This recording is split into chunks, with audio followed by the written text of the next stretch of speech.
Hey, you want to be on one of my videos? Sure. It's my son Jared. Where are we now? San Francisco International Airport. At where? I don't know. Terminal. Didn't you call it the outdoor plaza? We're at the outdoor terrace. Outdoor terrace. The United Terminal. Outdoor terrace, and that's someone's ear, I think, but I can't tell. It looks like a hand holding something. I'm not sure what do you think the thing in the middle is? What do you think? I don't know. Olympic torch, maybe? Maybe something like that, yeah. Anyway, do you think the people would want to see these plants here? There's some interesting plants. Yeah. All right. I'm not sure who did this garden, but it kind of looks like I did it. So let's go walk around, see what we say. It's a really cool succulents. Look at it. Of course, you can see the backdrop. We definitely are at an airport, and it's definitely in San Francisco. I am not lying. But they did some neat things here. So let's cruise around. Look at this. I don't even know what this is. You know what this is? That looks like a pandanus, actually.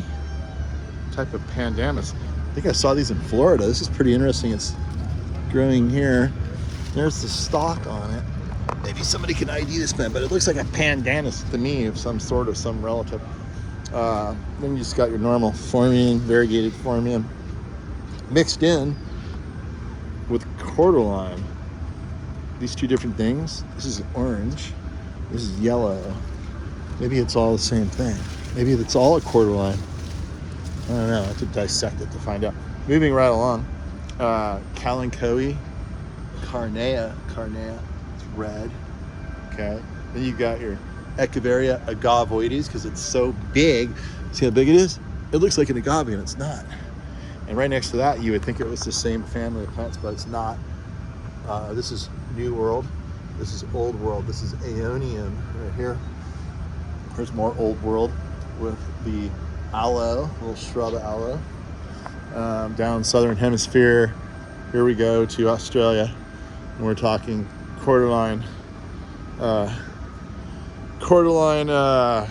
think it's called Dazzler. I can't remember. Jerry, what's the name of this cultivar of cordyline? Thought he might know. Look at this cool bromeliad.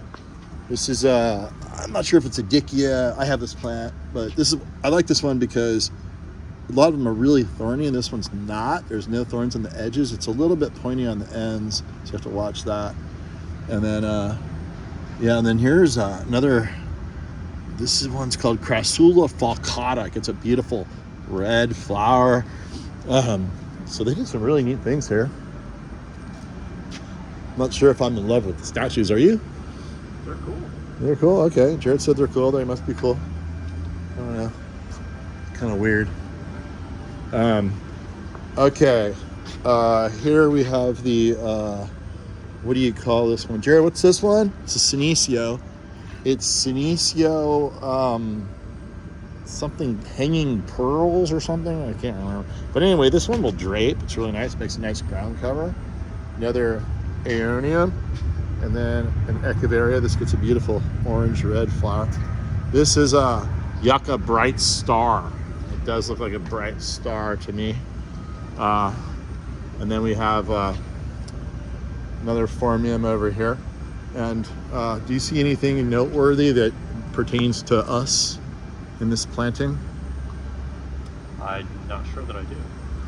Maybe something that may have come from... Is it the Cara stripes? Oh, it is a Cara stripes. Look, how did you know? This plant here is all over the world now, people. It's not a very good example because it's kind of muted in its coloration. There's a better one down there I'll show you. This plant is named after who, Jared? Mother. His mummy. How did it get named after your mummy? Gary Grag. Scary, hairy, gringo Gary Grag. Not to be confused with any other Gary Grags that may be out there. And there are some. I like to, be unique. Oh, here's a little better color. Look at that, isn't that pretty? It's all yellow. So the normal plant would be this color here, but this cultivar that I kind of isolated in my own garden has this yellow band in the middle. It makes it really pretty. Named after the beautiful Norwegian skin of your mother.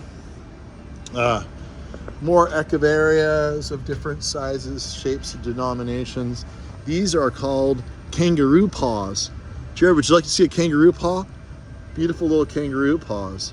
When they open, which none of these are, They look like kangaroo paws. Okay. Hey Jared, do you mind go watching my bag? So you don't necessarily have to be in the video, but or you can go get it and bring it over here, and you can be in the video. Oh, this one I kind of like the blue in this hand. Yeah, this is. I guess it's growing on me. It looks like a giant anaconda, or maybe like a viper of some sort, like a king cobra ready to strike, but it's actually a hand holding a pear. I love this one. This is called the headlamp. It's another type of aeonium. And we have another aloe. These are all really drought tolerant plants. They look better with water, but they certainly will grow. Excuse me, salute. With very little water. I guess these are cordyroyins of some sort. Yeah, those are cordyroyins. What a neat cordyroyin. I don't know which one that is. That is really pretty, really dense, really low growing. So, look what we have here. We have the fan aloe, so-called because it does have a fan shape to it, as evidence right here. It gets a beautiful orange flower, turns into a small tree. It's from South Africa. Here we have aloe nobilis. This plant you can grow in Northern California, no water at all. Once established, it will have a beautiful flower on it. It's the green form. There's another one that's a lot like it. That's silver for contrast. And then I forget the name of this aloe, but it has these little yellow tips to it. I have this at my house. It's a really cool one. Here are more of the kangaroo paws, and you can really see how the paw looks more like a paw, like that, right there. Kangaroo paws from Australia. Yeah. Okay. Oh, look at that. Here's a huge card stripes right there. Isn't that pretty? It's literally everywhere now. It took about 20 years. Now it's everywhere. Look, they're so happy. These people like me a lot. Look at all these card stripes in here. Isn't this pretty? Looks really good with the orange. Actually, I'm not big on this combo here. They're a little bit too they're sort of the same thing. You know, you want to contrast your plants, people. You don't want to confuse the eye by putting things of the same type in here. Here, look at this aloe. It's like December 20th. It's in full bloom. Look at that. And what else would we say? I guess more card stripes. These things are huge. And here is a real nice variegated Bucarnia right there. And then here's kind of a cool shot. Watch this cool shot through the Bucarnia and the aloes.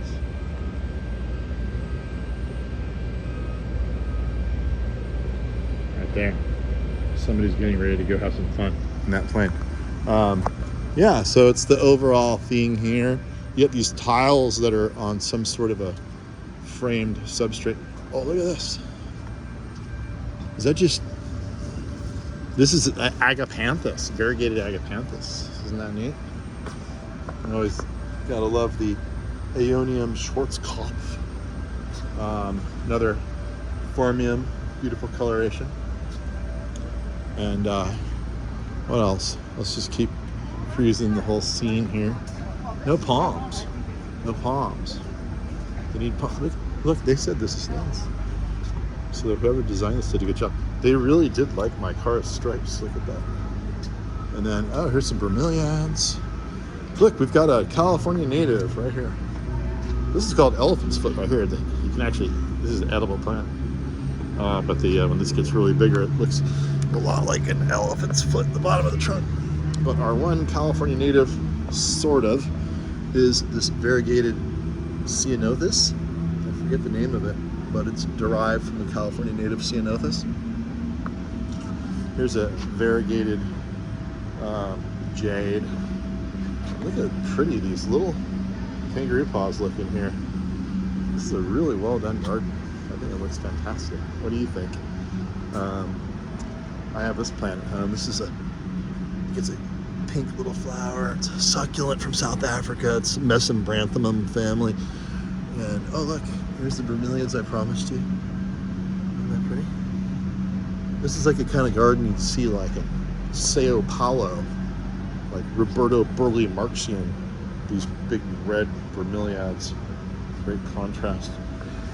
And that's pretty much the story here at the whatever the name is for this fun little aloes. Aloe nobilis. I'm not sure which one this is. This little upright guy. And you've got some nice little rocks in here. Looks like that all these are actually still in their containers. Just pull them out whenever you want. And yeah, now it's off to Tahiti for me. And that's pretty much everything I can tell you at the moment. And you heard it here first.